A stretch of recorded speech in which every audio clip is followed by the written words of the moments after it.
tutorial is intended to see how the vehicle reacts to normal usage in the real world, which may include high-speed crashes, rollover damage, and emergency braking, among others. To get accurate data, multiple crashes are necessary. Bugatti Veyron has not been tested by NHTSA or IIHS in the United States and Euro NCAP in Europe, for the obvious reason: it's too much money to burn.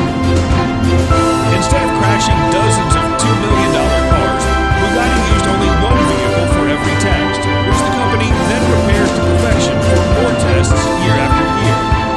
That way, the company doesn't have to keep on crashing its pricey cars.